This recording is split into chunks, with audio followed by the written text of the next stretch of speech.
liberal thinking, enlightened kind of thinking, right? But there are also pockets of people, monks, philosophers, their mind is kind of closed, and what you call extremists. And you have Hindu extremists, Buddhist extremists, Christian extremists, all kinds of extremists, right? A very rigid kind of dogma, Anyway, so a lot of things happened. So then Mahayana Buddhism was declining. So then Nagarjuna was very concerned that that Mahayana Buddhism could collapse. So he decided to move some of the teachings, especially sutras and texts and libraries, and move different safe kind of place, in the remote place, and far away from those extremists and non-Buddhists and some Hinayana Buddhists, so on. He moved into this area called the Naga land of the Nagas.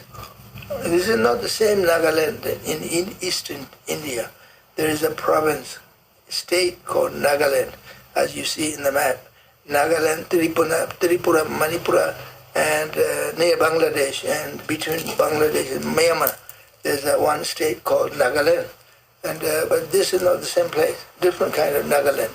Then later on changed the names of these provinces or states, whatever. So he took these teachings and stored in a safe place, and then he taught for the Nagas, people of Nagas, for a long time, for many years. So he actually saved the teachings. So the Nagas, usually Nagas is spirit of the water, okay? And you have Devas, Nagas, Yakshas, and Rakshas, and so forth. The Sanskrit word. So Nagas are spirit of the waters, and they actually they live in the water, they live in the ocean, and they live near the water, like a fisherman, And today, like a lot of fishermen, people live in the water, like they're floating villages in Thailand and Southeast Asia and in South America and Lagos Titicaca, Lake Titicaca, they have a floating village, and in Peru, and they live there because they want fish. Their livelihood is fishing. Anyway, they're used to it. There are people in Indonesia, and certain tribal people, they can swim under the water for a long time without breathing. I don't know how they do it. They have amazing lung capacity. You can swim under the water for a long time, and they go and catch fish and things like this and that. They have fish net and bamboo baskets and so on and so on. So anyway, to make the story short, and Nagarjuna did teachings in the spirit, the Nagaland, under the water, under the earth, right? So then there's another teacher, great teacher, called Arya Asanga. Arya Asanga was born in India, near Kashmir. Today is Pakistan, basically. Pakistan, there's a place called Peshawar, and city of Peshawar. And Asanga was born right there. He was a prince. And he had a half-brother called Vasubandhu. And their mother was a Buddhist nun. So when she was around in her 20s, she received a prophecy, said that she should disrobe, should renounce her vow. She should marry. She will have some sons, very amazing sons, remarkable sons.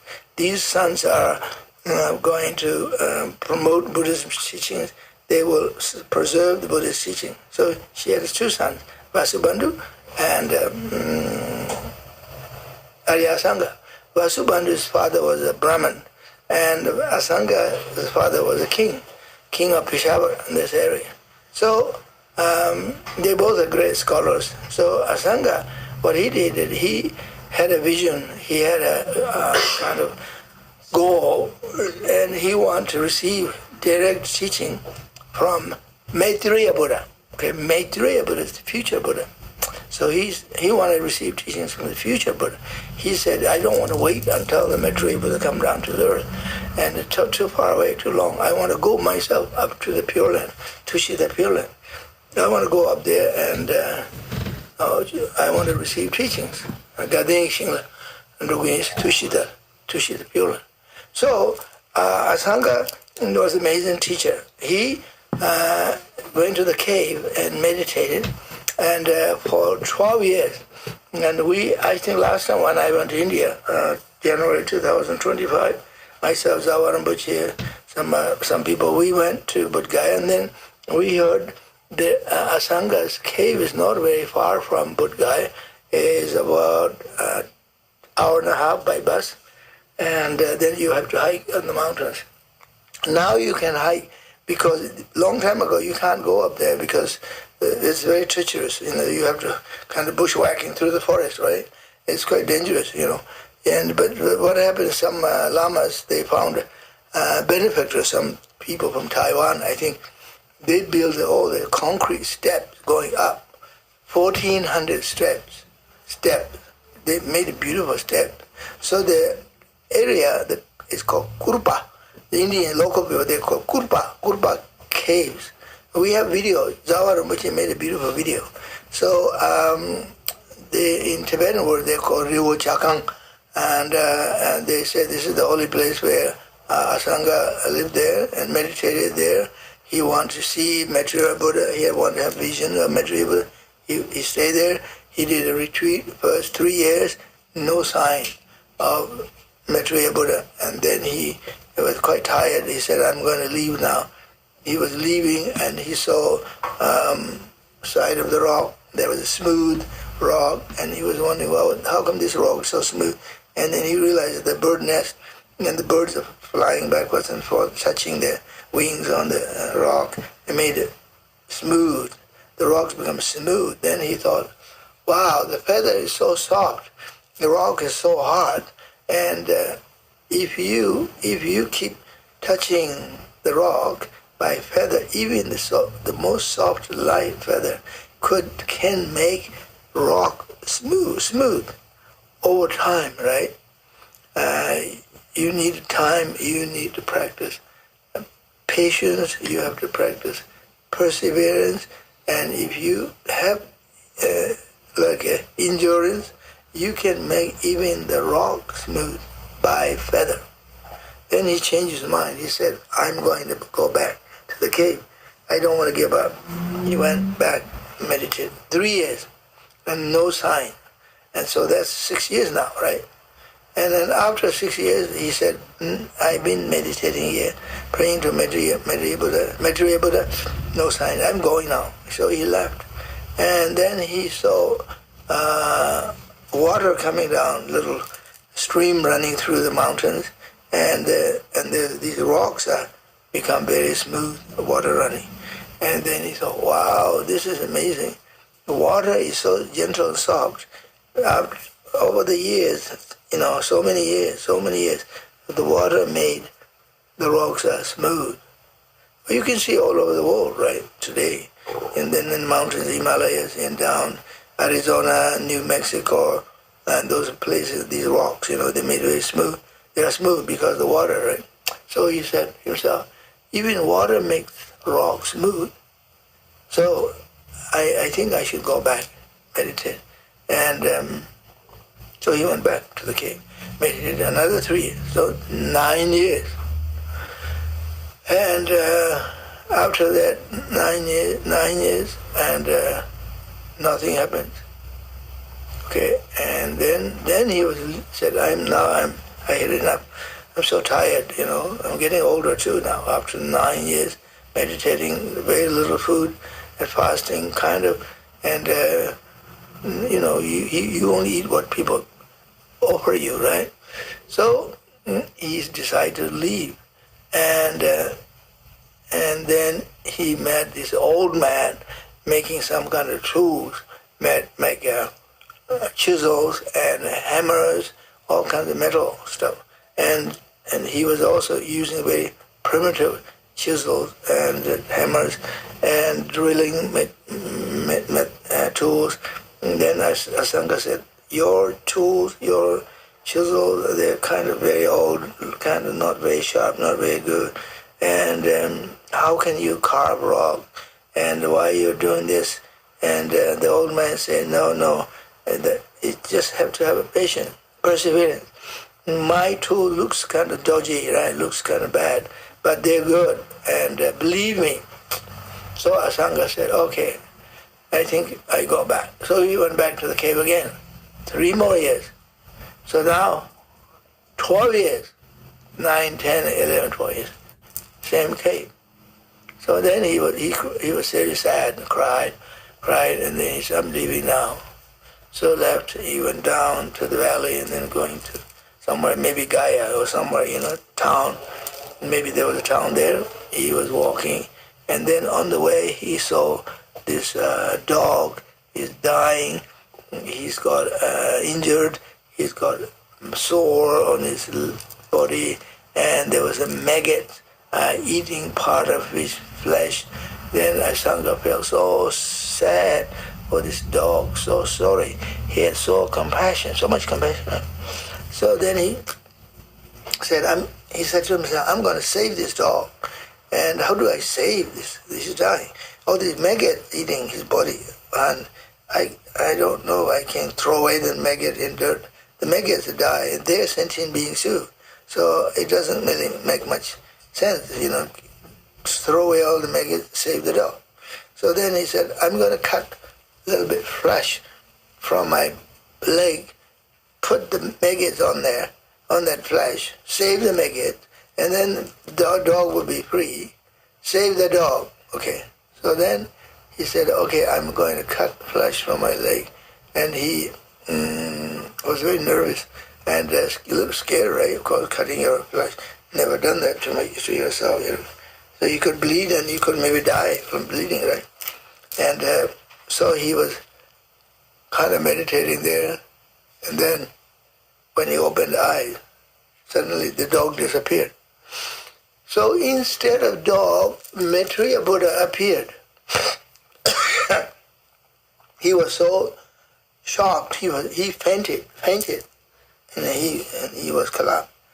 And then he come out from, this state of fainting, right? Then he looked at Maitreya Buddha and said, oh, Lord, how come you didn't come to me? I've been sitting in the cave for 12 years. What happened to your compassion? What happened to your generosity? What happened to your love? And so on. He cried, and the Maitreya holding his hands, no, don't cry, don't. This is a wonderful opportunity. You are very fortunate. This is a great time. And, reason why you could not see me, I was with you. You couldn't see me because you have karmic obstacles in your mind. You have these karmic obstacles in your mind. Maitreya said, I was with you all those 12 years. In the cave, I was sitting next to you. Always. You spit on my robe. And, and I was sitting there.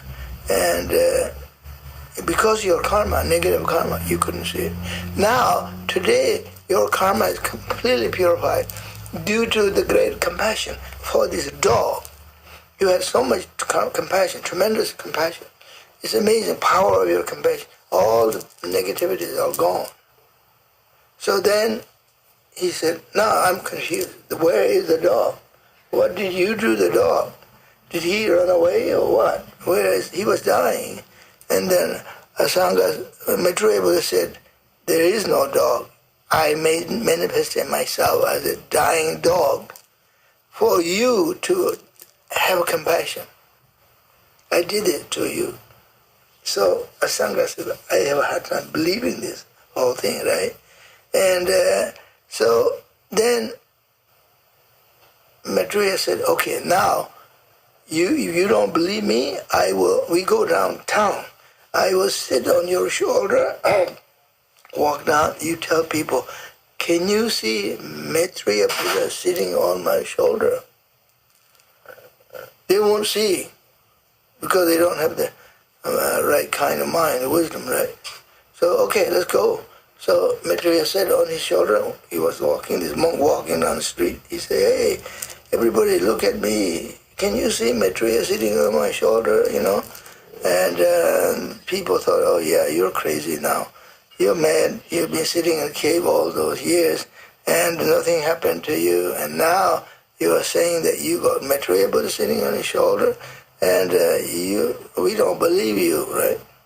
They thought he was just fake, saying all kinds of nonsense, right? So then Maitreya said, okay, that's deceit. They can't see it because they don't have the right kind of mind. They don't have a clear vision, clear mind, pure mind.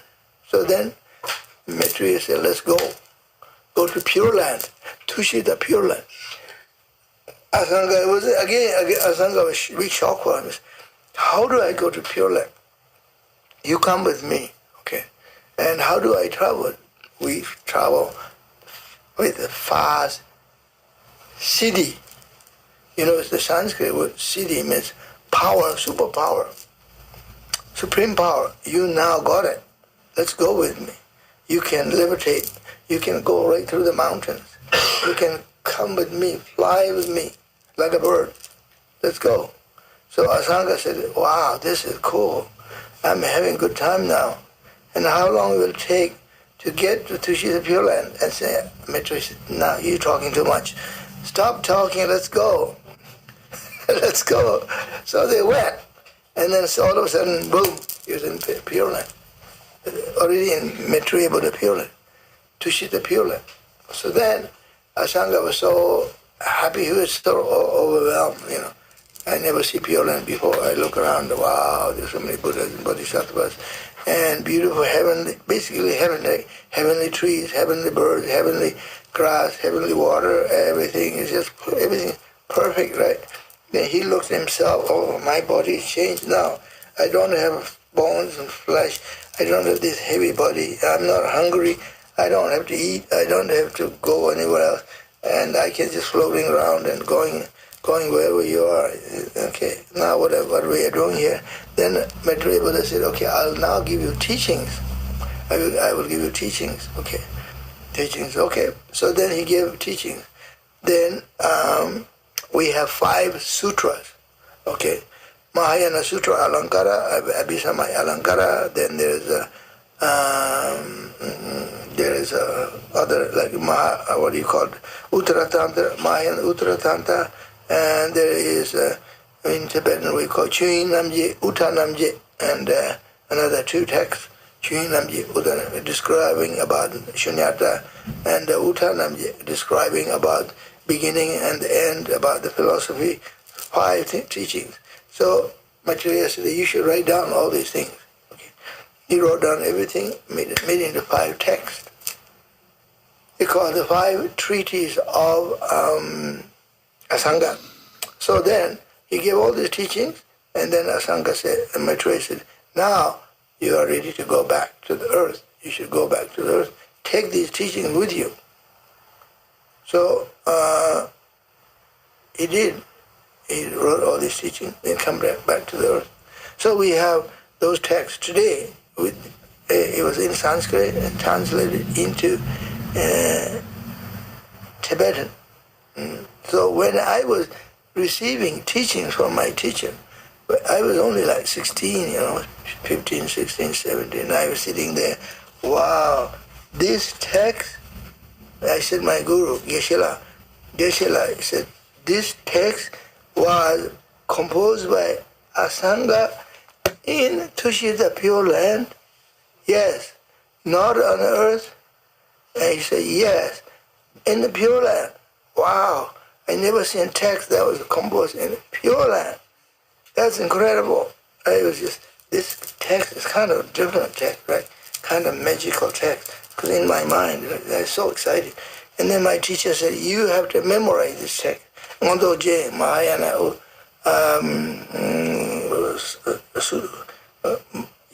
Abhisamaya Alankara, you should memorize. So I did. I memorized. It's a long text, about 300 pages. I memorized the whole thing. It took a long time, memorize. That's the monastery. We have rules.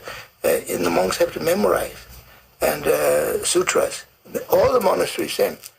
Have to memorize sutras. And in tantric monasteries, the monks have to memorize tantra text, memorize. So memorizing is very unique skill, right? Skill, very different kind of. And then you repeat, keep repeating. One verse, keep repeating, repeat, and then it soaks into your brain, into your DNA or whatever you want to call it. And then you remember everything. That's how it works, memorize. So, Asanga, okay, so the two great teachers. Now I go back to Nagarjuna, okay. So Nagarjuna wrote this text, letter. It's actually called letter, but it's text. Okay, so sent to his friend, king of Satvahana. So this text is called Sushilaka in Sanskrit. Tibetan word is shitting. Shinyi means friend, senior friend. Ting means letter. Shitting. Okay, so he wrote the letter. Now, why did Nagarjuna wrote this letter to the king? Why specifically king? Because Nagarjuna has visions. He knew that's very important because the king is powerful. He has a big kingdom. All these people will listen to him.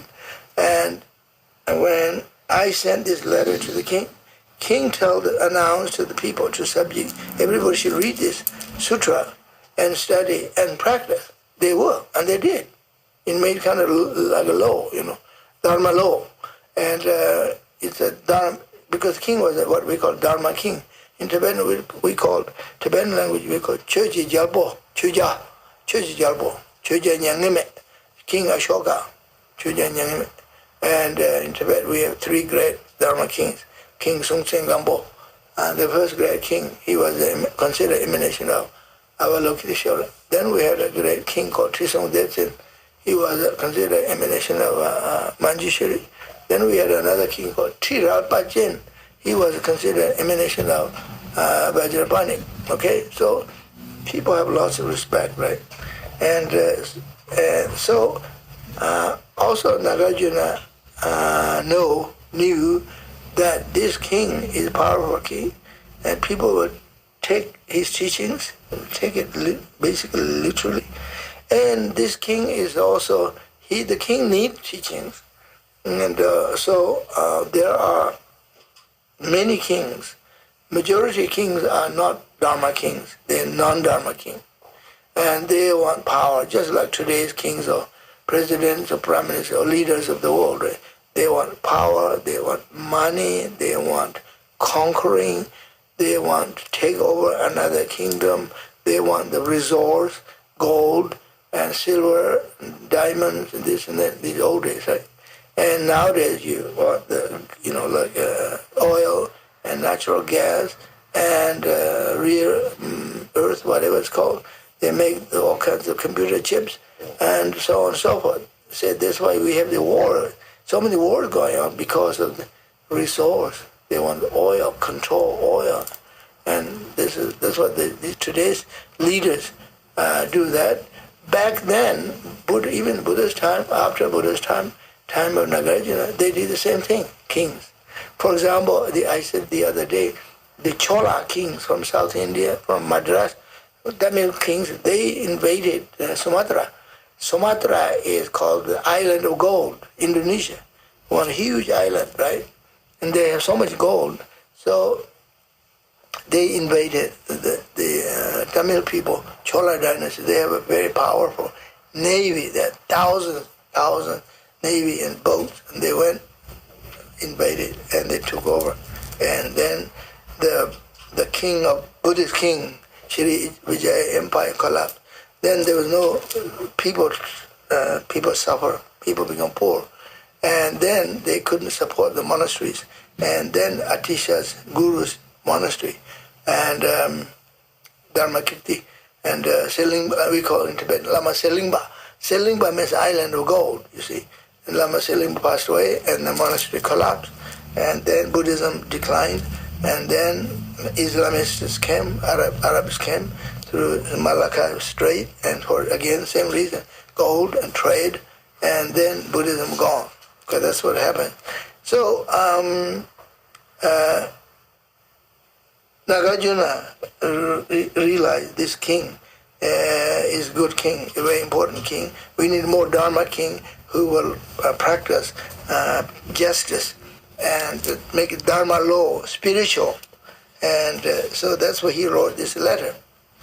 Okay, so I will read the verse 1 is virtuous one, worthy by nature of the good. I have composed this noble rhythm to instill admiration for merit derived from Sugata's teaching. It is in short piece which you should heed. So he said, you are the noble, you are the king, right?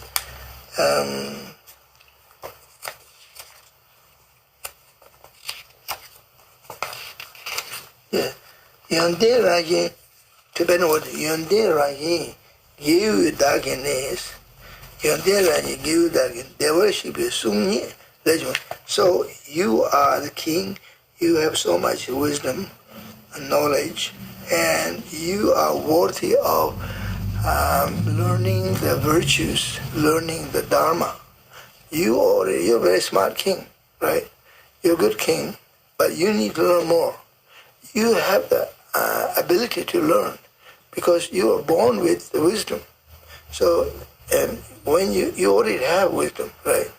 And you have this particular gene or DNA and neurons, and you can understand. If you study Buddha, Dharma, Sangha, you can become not only king, but you become a scholar. You can become a great practitioner. Give you Daginese. Their worship is Sung Nye Le Chongwei, Sonam Dunle Papi Yang Dada. So I like to teach you the wisdom of Buddha, and wisdom of the compassionate one, the worship one, Tathagata. Sung Nye Le Chong, Sonam Dunle Papi Yang Dada. Jungzi. So I am writing this letter to you. It is very concise. It's not very big. And a small letter, I wrote this to you. So it's easy for you to read, easy to kind of carry around. And I wrote this letter, and it's very profound, very compact, and a very good one. I wanted you to study this, read this, and meditate on this. Okay. And then the verse 2 is a very interesting one, and Tibetan word Chita Deshi Kusu Xingli Jiang Jiba Jindra Ang Rongde Kebe Che Tejin Dagin Nyanga Denge Yang Tamchu La Den Limi Mejo. Okay, the translation is here.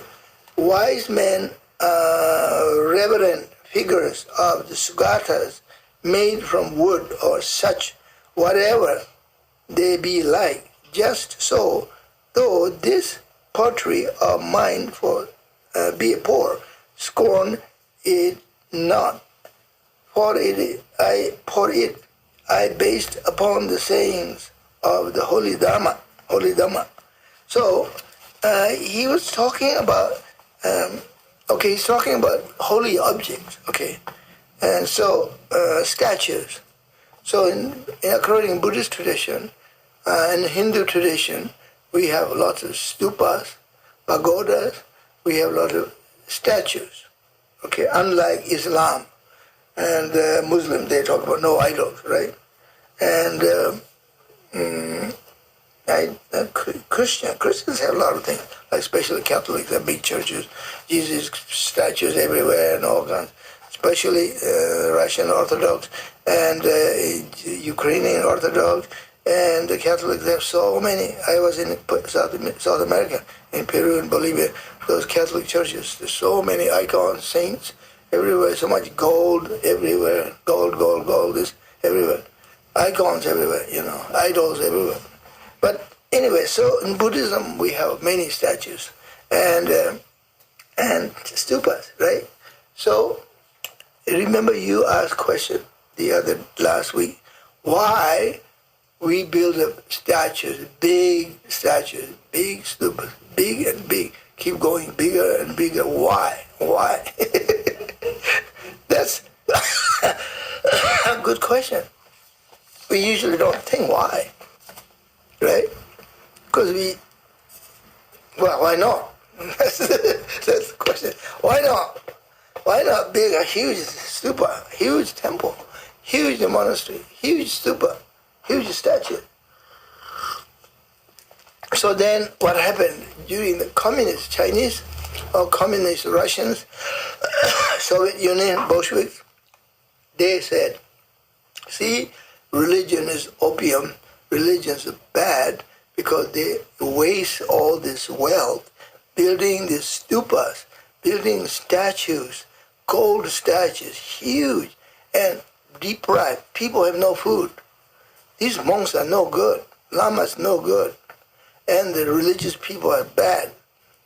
Karl Marx said religion is poison, opium, right? Makes you very sort of kind of just saying, oh money, baby, oh money, and kind of like, just that's it. No progress, no material progress, right? Like Bhutan people, they'd say, gross national happiness. Bhutan, King used to say, Bhutan is the best country in the world because gross national happiness. We are the happiest people on earth, and because they got nothing else. But because we are Buddhists, we are religious, and gross national happiness, right? I wish they're happy. I don't think they're happy. So many Bhutan people left. There was 5,000 Bhutanese in Perth, Australia alone. Why are they there? They're not happy there because Bhutan is a really poor country. I was listening, this amazing Lama, he lives in Kathmandu. He gave a Kanju Lung, One day he read 4 volumes. Sanjay Nyemba Rinpoche. Sanjay Nyemba Rinpoche. His monastery is in Kham, eastern Tibet, near Jikundo, where I came from. Sanjay Nyemba Rinpoche. So he was born in Bhutan. He said, I was born in Bhutan, in a small place called Pado. Pado is where the airport is now. And he said, my family is so poor. They live in the caves almost. And they've got no food. They go and hunt some birds and eat some corns, this and that. He says, I was recognized as a Sanjay Nyemba Rinpoche incarnation by 16 Karmapa. And then he studied in Gangtok, in Rumting Monastery, and he's a great scholar, amazing Lama. I have lots of admiration. He also studied in the Sera Monastery too. He has so much respect for Lama Tsongkhapa. So he reads Kanjur, 3 volumes, 4 volumes a day. I can't read. I can only read maybe half volume a day. And, it depends on the word. Some words are very hard to read, like a 2-string tongue, and some words easy to read, right? So he said, Bhutan is very poor. So Bhutan is poor. So anyway, I'm not against the Bhutan people, Bhutan government, and I got nothing to do with Bhutan. I never been there, And anyway, so what I'm saying is, why so big? That's a question that Kim asked the other day. So the answer is, the bigger statue you build, bigger stupa you build, you earn more merit, more good karma. Because it's not easy to build a big stupa, right? Not easy to build a big temple. It costs a lot of money, also a lot of, not just money, but effort, You have to chop wood, chop stone, and then carry the wood, and then people have saying, chop the wood, carry water, right? And that's why, like Milarepa, Marpas, Milarepa created a lot of bad karma, right? He did a black magic and so forth when he was young because he met the wrong teacher, and he wanted to revenge his aunt, and then he did a black magic, wiped out the whole village, collapsed. He did a powerful black magic. Then he was so regretted, he felt so bad, right? Then he met Marpa, and the Marpa said, "You have huge bad karma. You have really bad karma. I want you to do purification. Only way you purify your karma, you have to build a temple because you destroy a village. Now you have to build a temple. You have to build a 9-story temple by yourself, alone, nobody else." So Milarepa went. He carried water and rock and dirt, and he got sore his hand and got injured his shoulder. He got a sore in his back, and he almost broke his back. He fell a number of times, and he built the first story, second story, third story, fourth, up to 9 stories. Mila Senkar Guto. It's called in Loda, East Southern Tibet. Loda, Senkar Guto. Senkar means a golden palace, a golden fortress. 9 stories he did. So the temple was dedicated for, I think, Hevajar Tantra. So halfway through, Milarepa he was so stressed, I couldn't sleep, and so tired, not getting enough sleep. One day he decided he wanted to jump in the river. He wanted to commit suicide. He said he couldn't do anymore, too much. So the Marpa's wife went after him, grabbed him, said, "Don't do that. Son, please don't do this. You're my son now. I'm adopted you. We adopted you. Don't do that." So she saved him. So anyway, so now why you build a big? Because it creates good karma, purify negative karma. That's why you build a big stupa. That's why you build a big temple. That's why you build big statues. That's what the tradition, the reason why. Okay. And I'm not saying everybody should build a big stupas and big temples and this and that, right? And you see, in Burma, they have so many stupas. In one city called Pagan, okay, ancient capital of Burma, Pagan, on Irrawaddy River, it was ransacked by Kublai Khan's army. Mongols come down through China, ransacked the whole thing. And that's what they say. I don't know Kublai Khan, maybe even before Kublai Khan. And in one place, there's 700 stupas. Because in Burma, when you go, every hill, there's stupa on top of it. Hills. You go up to Mandalay, Upper Burma, and there are stupas everywhere. Burma is a very amazing place. There was a famous Englishman, Kipling. Kipling wrote a book, History of Burma, going up Irrawaddy River, and anyway, so on. So there was a Burmese monk, master. His name was Uttilawanta. He came to Canada, right? He was very eccentric. He's an old monk, and he was really black. He was sitting and meditating in the sun, right? And he came with his 2 monks. He first came to Nelson. These guys get up at 4 in the morning, chant so loud. Namo tassa bhagavato arahato sama sambuddhassa buddhang saranang gacchami. Loud. Neighbors start complaining. And so anyway, Uttilawanta, he's kind of, what do you call it, favorite thing, or his kind of thing, he wants to build a stupa all over the world, wherever he goes. So he was invited up the Yukon, White Horse. He built a stupa there, Yukon, and then he come down. He was here at Kinmount, Namgyal Rinpoche Street, center up there. 3 hours from here, Kinmount. He built a stupa there. He built a stupa in New York. He built a stupa in New Zealand, everywhere, very fast. Within 1 weekend, he built a stupa, just like that, boom. And he's got all these bags of relics. You can see Mongbokedo. He's got lots of relics. He put the relics inside. So he was going to build a stupa in Kinmount, and then one guy from New York came up and he wanted to do retreat there, right? During the retreat, he wants to do everybody to work during break time, He teaches Vipassana meditation, right? Silent, and then build a stupa. So then this guy came up from New York, and he was meditating, and then he went around, is anyone who came from New York? And the guy said, me, I came from New York. Okay, then you come with me. What? I came here to meditate. Now you're telling me I should go down to New York with you? Why? He said, I want to go there, buy some crystal, glass.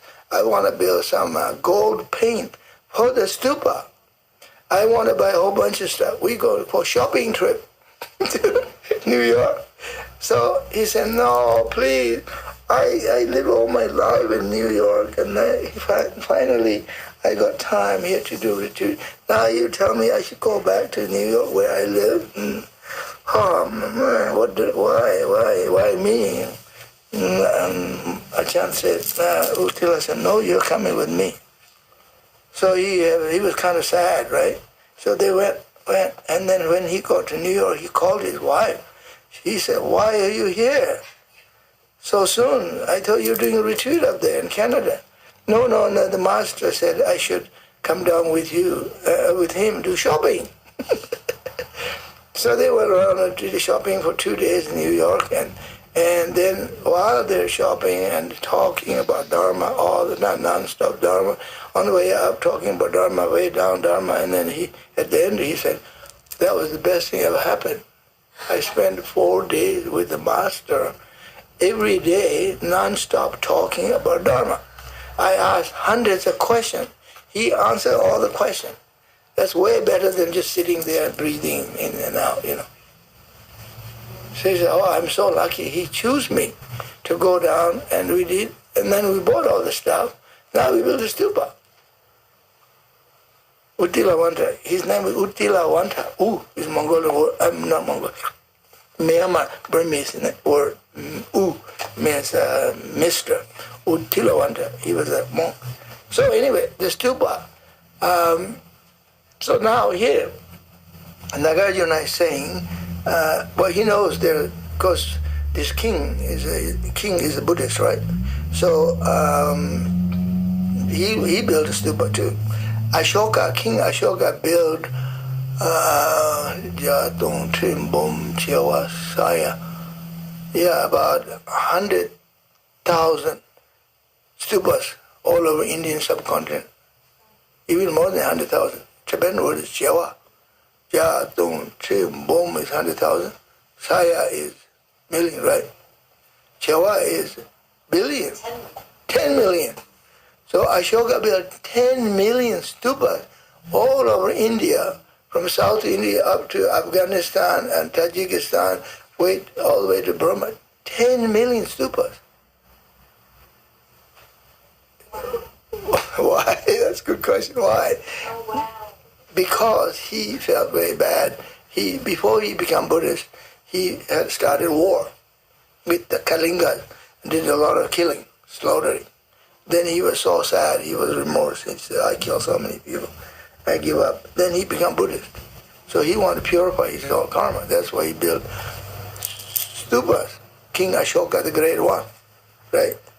And Ashoka, okay. Anyway, so now here, the Tibetan word is Cheta Deshi Kusu Shingle Chang Jiba Jinda Rong de Kebechu. So when you build a statue of Buddha or stupa, or you buy Buddha statue or whatever, you should not think the material value. Okay, you have to think about the real significance. Okay, material value. If you think the Buddha statue is more holy because this Buddha statue is made with silver, okay, or maybe partially gold, or emerald Buddha, or jade Buddha, or in Thailand they have a famous Buddha called Emerald Buddha. What Parakil in Bangkok, in the Royal Palace, way up there, Emerald Buddha. This is the national treasure. The king of Thailand go there every year, maybe 3 times, offer candles, and actually he climbed up there, put a new rope on the Buddha. So this jade Buddha is actually gift to the king of Burma from India. They came by boat, and then something happened. Boat capsized in the Burma, and then it showed up in the coast of Thailand. And then some people found this Buddha and give it over to the king. So anyway, so there are we have lots of statues, right? In Tibet, we have a Shakyamuni Buddha statue in Lhasa. There was a Tang Emperor gave it to King Songtsen Gampo. What happened? King Songtsen Gampo married 2 wives, Chinese wife, Princess Wenchang from Tang daughter from Wuhan or somewhere, Xi'an, somewhere there. That was the Tang capital. So, and then he married a Nepalese princess called Birikuti. Now, why he married these 2 women? Because he wants a dowry. He wants statues. That was his main goal. He was not crazy about Chinese wife or Nepalese wife. There are lots of beautiful wives in Tibet. So his minister said, Your Highness, Your Royal Highness, why do you marry to some Chinese woman? You don't even know who she is. So 500 miles away, Princess Tang Dynasty, whatever, he said, shh, I want dowry Buddha statue. They have most beautiful Buddha statue. Tang Emperor. It originally come from India. I want that one. So then the emperor, Tang Emperor said, okay, I'll give you my daughter. And the king, Songtsen Gampo, was threatening. He said, if you don't give your daughter, I'm going to invade your country. I will destroy your kingdom. I'll send my army. Okay, well, quickly. Okay, I'll give you my daughter. Poor girl, So then the King Tang Dynasty Emperor said, what do you want, dowry? He said, I want the Buddha statue. What else you want? Only the Buddha statue. That's it? Wow, what a crazy guy. I got so many things, luxury items, diamonds and all kinds of, jewelry, all kinds of wealth and all this. But you don't want anything, only the Buddha statue? He said, yes. That Buddha, make sure that Buddha, the real one, make sure the Buddha come to Lhasa intact with the princess. So there's a Lombo god, he went there. Anyway, then he did the same thing in Nepal. The princess Birikuti said, there's a statue in Nepal, Shakyamuni Buddha's statue, and two statues, not just one. He want that too as a dowry. So anyway, so now what I'm talking about here is that if you have faith, if you have devotion, it doesn't matter if the statue is made of mud or statue is made of gold, you will receive blessings. If you, doesn't matter. The material is not important, material value. You should not think the gold statue is more valuable, more holy than the mud statue. This is wrong.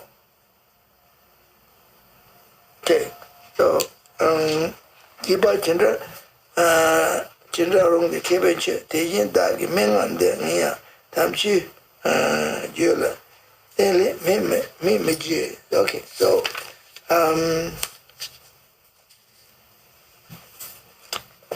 I will read the English translation here.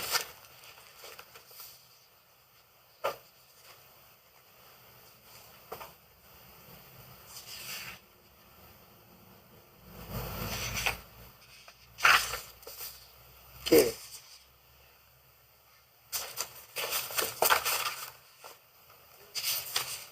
So I won't go through all the verses.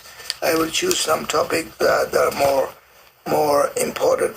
Yahweh Sanji Cheda Gindin the Tung the Tsudum Laji Temper 2, the Gato de the Sosa Yundin Soji Jis Temperchi. So now Nagarjuna said to the king, you should meditate on 6 items. One, you should meditate the Buddha, Dharma and Sangha and giving, generosity and morality, and also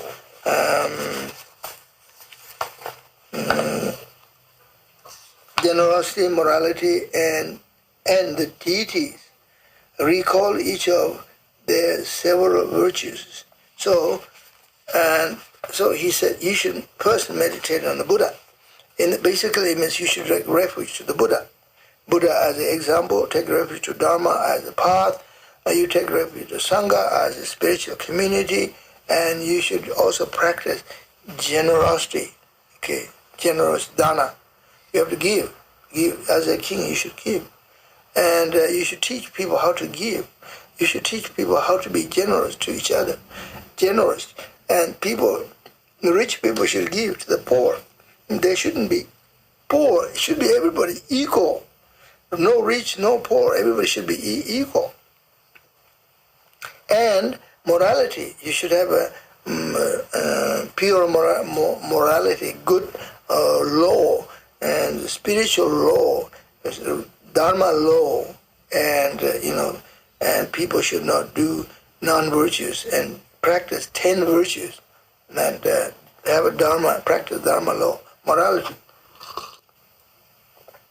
And the deities here. So now, why deities? Okay, here I will read the commentary. The virtues of deities are expressed as follows.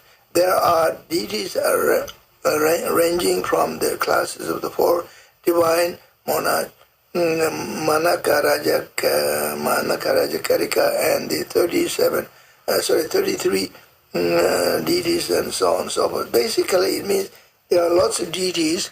Deities means like protectors, dharma protectors, dakas and dakinis. You should honor them. You should make offerings to them, and as a king, and then it would be wonderful for your kingdom. And the protectors, dharma protectors, dakas and dakinis, will protect your people, protect the land, protect the country, and from against famine, against like things like natural disasters, and like tsunami and flooding and poverty, disease, contagious disease, and war, and so on and so forth. To prevent all these problems, you need a deity of the wealth, the prosperity, like Zambala and Ganesha, and so forth. You have deity of longevity, like Vaitara, and so on and so forth. You need also a deity like Lakshmi, and so on and so forth.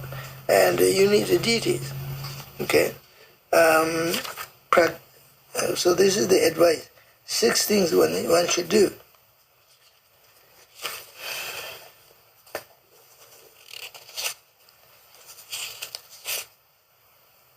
Okay. Okay, so here, verse 6. I go to verse 6.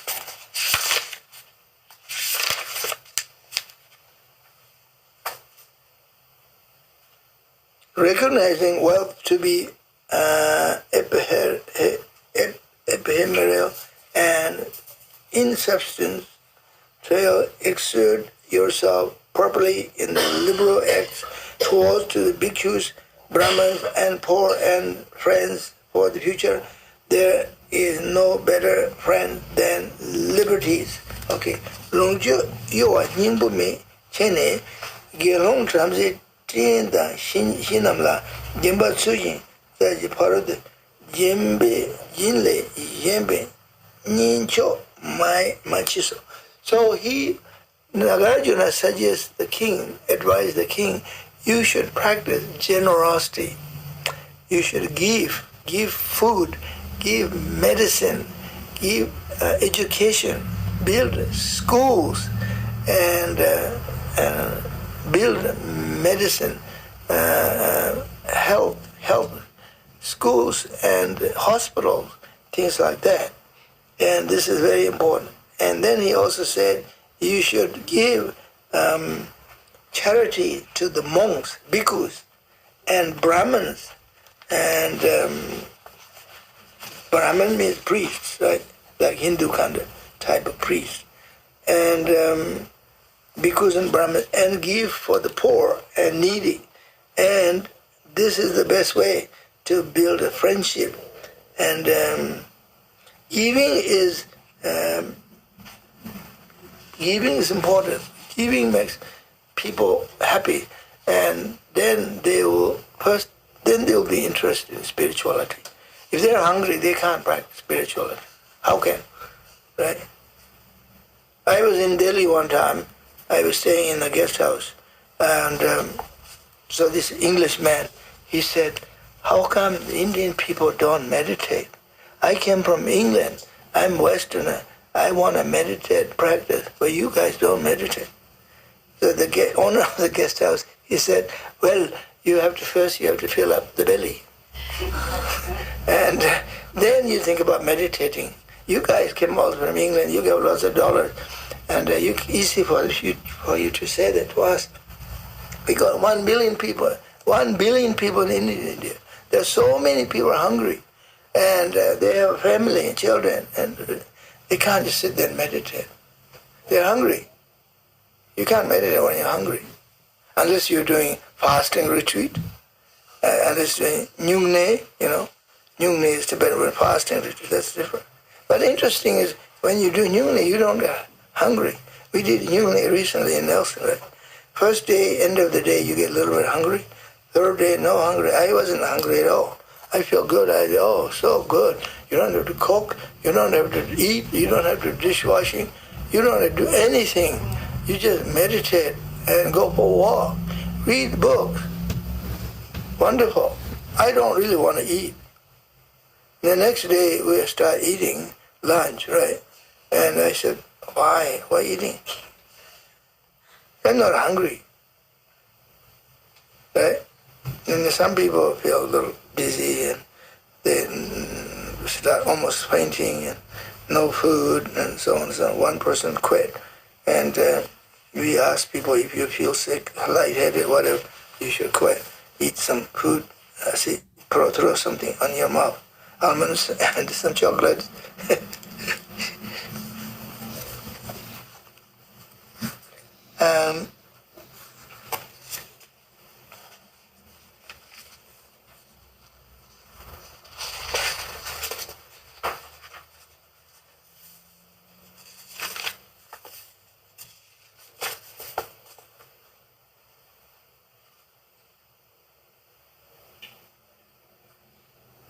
So then he advised here, verse 9, Tadu Lubunani Pamad, the Indo Ogun, Kubich, Najata, one of Mandush, Sumjitani, 10 of top of yours.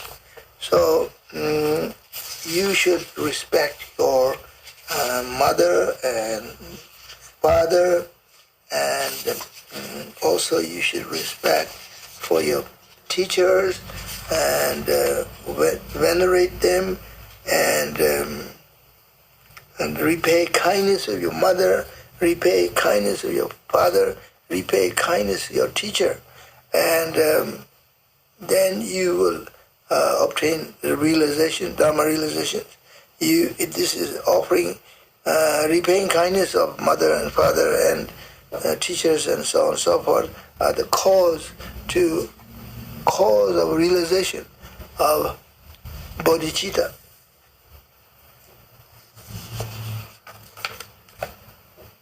Okay, it's 7:30 now. Okay, now we go to verse 12. Okay, this is a very interesting one. I'm skipping some words here, verses here. View a enemy's greed, cunning, and deceit, and attachment, idleness and haughtiness, lust and hatred and conceit from greatness of the family, physical appearance,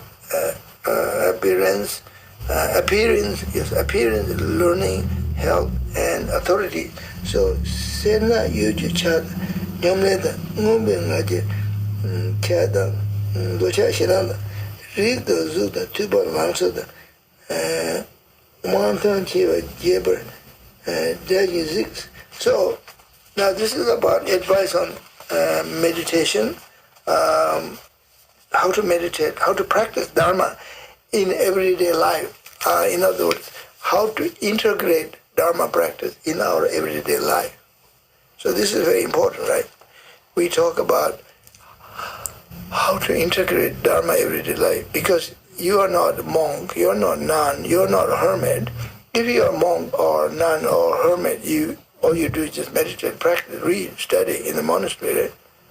But you're a layman or laywoman, you are a mother, you have a job, and you have responsibility. You have to go to work 5 days a week, and you don't have much time. And even the weekend, you have to do chores, and you have responsibility. So when do you find to practice Dharma, And some people really want to do retreat, save your time, do retreat, 1 month retreat, or, every year, or maybe 2 months. That's hard to do, right?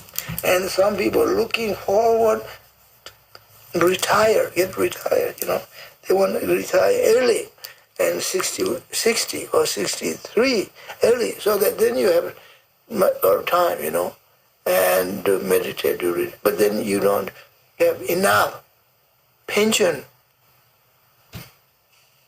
So how can you do retreat? Now I got a Canadian, what they call old age security pension. So I joke people, I said, I'm a pension lama. Dalai Lama and pension lama, right? Pension. I'm a pension lama. Pension lama.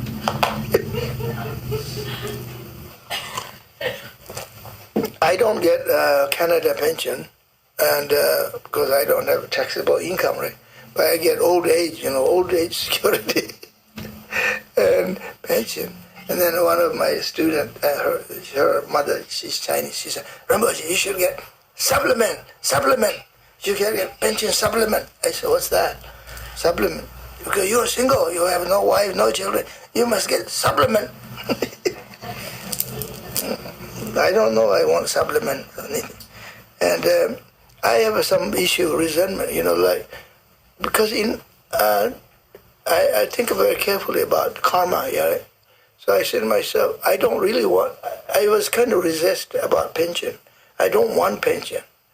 Why? Because pension, the money comes from people, Canadian public. They work hard from sweat and so on. Now I'm taking the money from them. I'd rather use that money to build hospitals and bridges and highways and also wildlife, environment, things like that. I don't think I deserve even an old age security pension. And I don't really need money. People give me donations, and we have temples, and I don't have to pay rent, so why do I need a pension, right? So I resisted for a long time, until I was 70.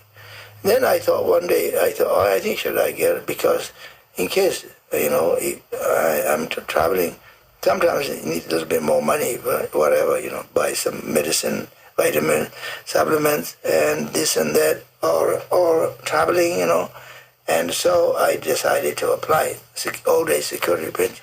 It took a long time. And they want to know everything what I did, where I've been last 30 years. There are so many questions. Anyway, so then now you have to spend your money, whatever, to make it useful, and not to waste. And also my kind of answer later on, I've been teaching Dharma, since I came to Canada, 1981. So I've been teaching Dharma 45 years. So I've done lots of service and teaching Dharma. Dharma is very valuable, and I do lots of counseling people, Dharma counseling, and I do grief counseling, I do trauma counseling, I do pujas, people who dies. That's grief. When people die, we do power practice, right? We do sadhana's mantra, and that's counseling, grief counseling, shock, trauma, right?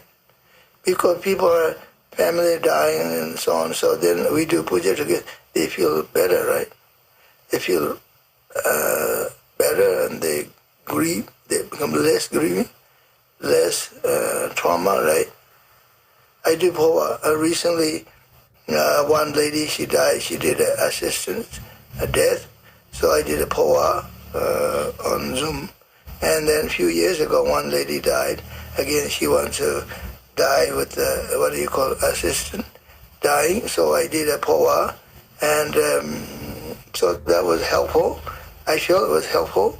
And also I give advice people to do Black Manjushri mantra and medicine Buddha practice for those people who are suffering from prostate cancer, brain cancer, and people during the COVID time, people are suffering from COVID or fear of COVID, all kinds of disease, right?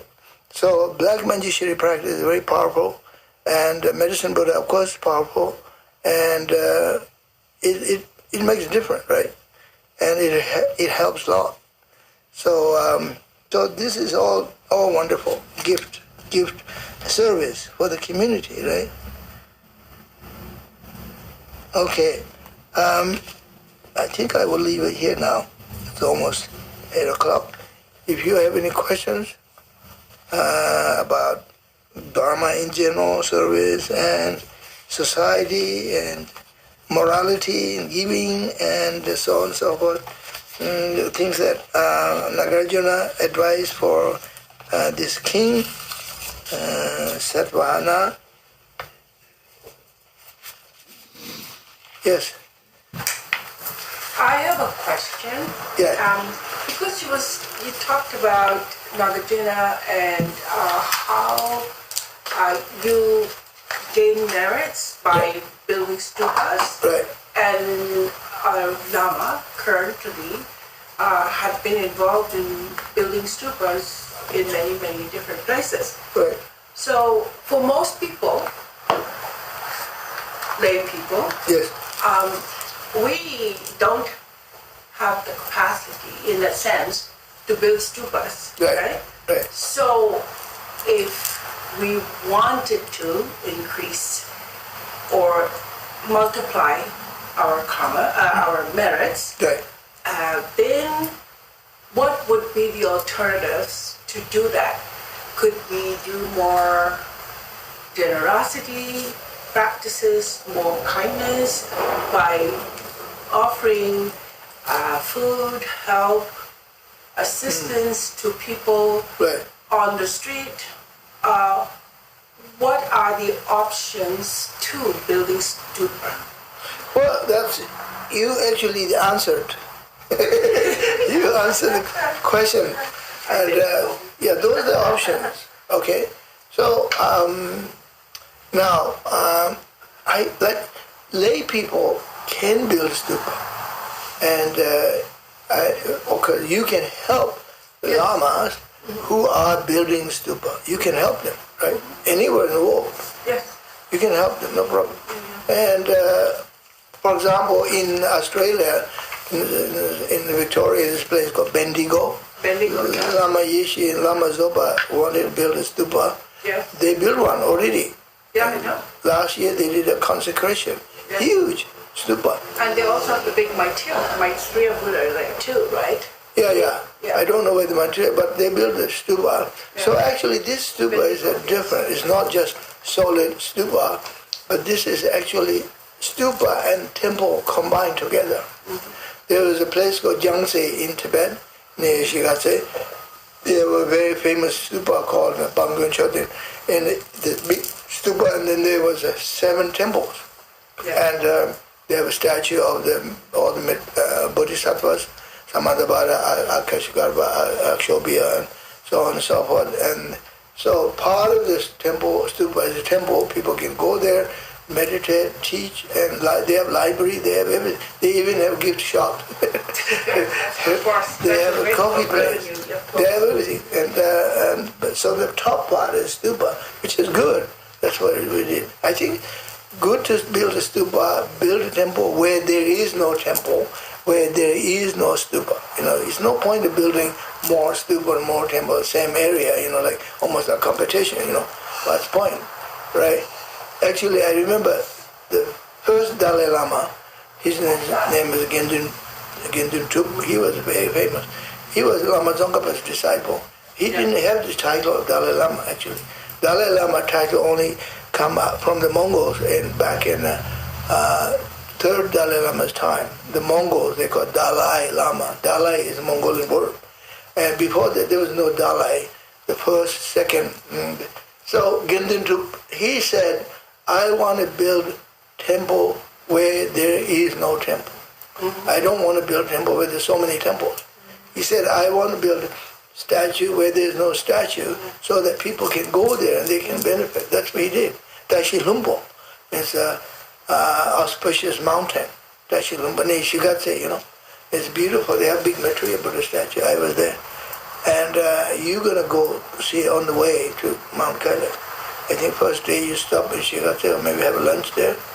And you must go see Tashi Lumpo, okay? Don't miss that. Especially the Maitreya Buddha statue. It's really big, 6 stories. You go up like this. You go first story, you go up, you see his knees. Second story, you see his hands. Then you go up third story, you see his shoulders. Look there, look down. And the fourth story, you are right above his head. Something like that, I don't remember exactly. Anyway, and then if you don't have a connection with lamas who build in temples and stupa and so, like you said, you can do lots of things like give support people who are suffering, orphanage children, and hospitals and schools and service, do like hospice work or help. There are lots of Dharma activities, Dharma things we can do. Yeah. We doing here, our center here, we have you probably know, Gandhin Relief. Yes. It's now 30 years, and we've been supporting nunneries in Ladakh, Zanskar. Irina is going every year. She's going in October, deliver money to, there's 8 nunneries in Zanskar. We are asking people to give donations, and we have money for the nunnery in Tibet, in my homeland. We're supporting nunnery there, and we have an orphanage in Mongolia. And I'm going there in July. I'm taking some money for the orphanage. And we've been doing this. And we set up like eye clinic, cataract surgery, twice in Tibet. And so this kind of work we do, Gandhin Relief. And our organization is very small. But we've done lots for 30 years, Yes.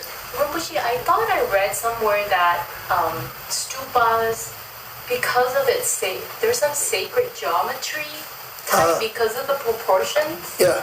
Something like, similar to how pyramid was built by the sparrows. Like, because of the structures and the proportions, it gives some positive energy and blesses the place or something well, like that. Yeah. We actually, generally speaking, there are 8 stupas, okay? These 8 stupas are to remember life of Buddha. Like we call it Changchup Chode, Chokor Chode, Nyangde Chode, so on, so on. So stupa to remember Buddha's teaching, Buddha's enlightenment, stupa to remember Buddha's first teaching for Nabutu, and then there's stupa for Buddha defeating or subduing the Maras, and there is a stupa for cultivating love, loving kindness, bodhicitta, Changchup Choden. We have 8 stupas, and each stupa is slightly different design, and there are lots of books now available in English, and also there is a different object that goes inside the stupas, like different mantras and different offerings that goes inside for different purpose. So, for example, Dudul Choten is the stupa for removing obstacles or purify or prevent demonic work, demonic activities, bad energy, right? So it makes everything calm and peaceful. So you put lots of wrathful deities and mantras and images inside. So they're there, and they have different design, And so these are old, and stupa traditions, Chinese tradition, they have lots of stupas, pagoda. In Burma, of course, Japan, they have stupas. Like Nara temple is very famous in Japan. You've been there, beautiful Nara temple. And then Mongolia, of course, Cambodia, Laos, Vietnam, there's stupas everywhere. They're all different style, And different purpose, built for different purpose.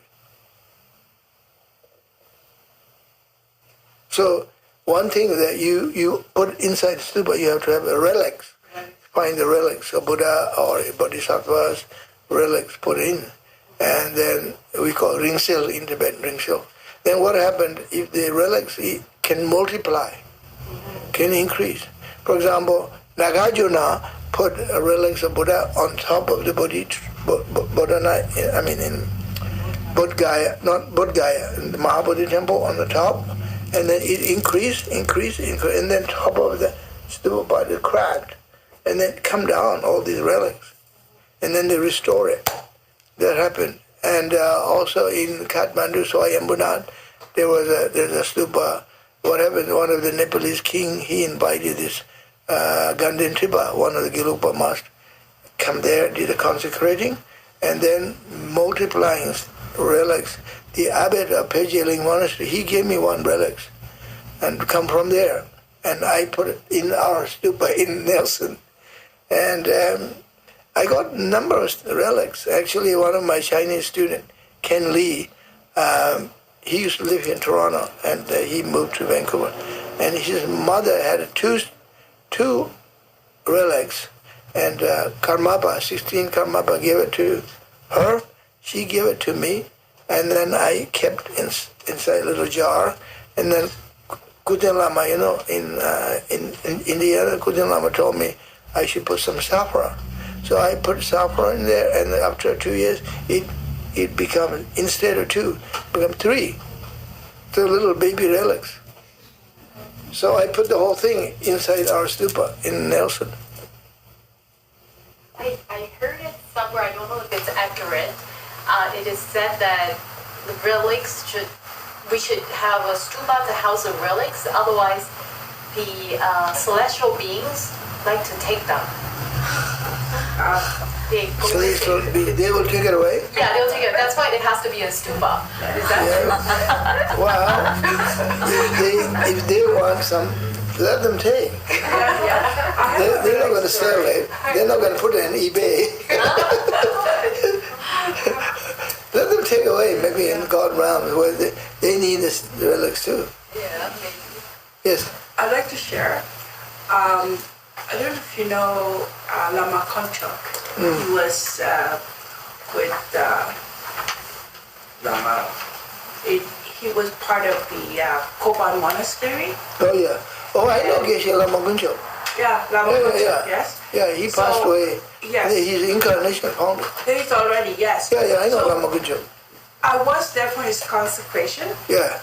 And I went to his room. Yeah. Because I never met him when he was alive. Yeah. I met him after. Yeah. So I kind of met him in his room because I got there and Lama Zopa was going to take me to his village to meet his masters, and said that we were going to meditate in a cave. But then we didn't do that because Lama Konchak passed. So we were doing this ceremony for him. A big stupa was built for him.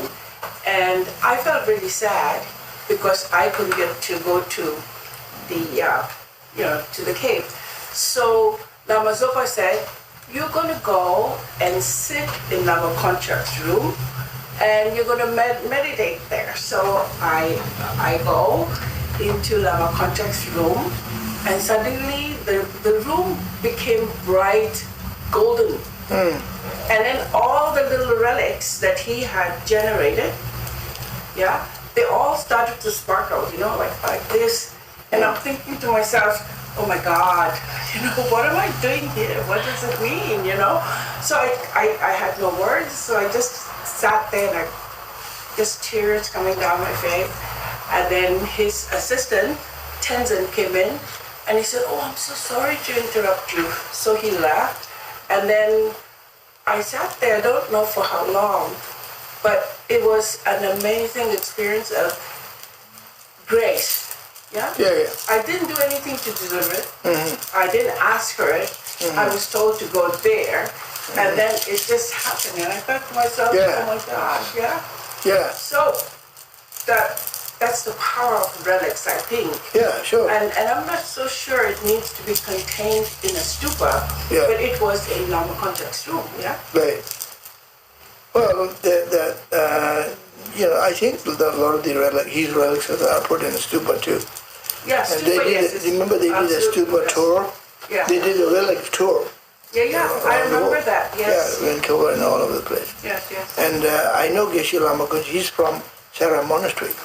The Tibetan word Lama Kunjo means he's very straightforward, no nonsense. Lama Exactly. Kunjo, Lama Kunjo. Geshe Lelo Yoma Lama Kunjo Shigur. He won't take no nonsense. Yeah. So he's quite character, He was invited in Australia after me and Geshe Lama, we left back in 1980s. They asked him to come and stay 1 year to teach. Oh, okay. So he went there and he would start teaching, and he was quite disappointed. He said, these people don't even know how to sit. They don't wear proper dress. And these people, I don't like these people. They don't respect Dharma. And then he got really upset. These people are barbarians. He said, I'm going. Goodbye. He sent a message to Lama Zopa and said, I'm going. And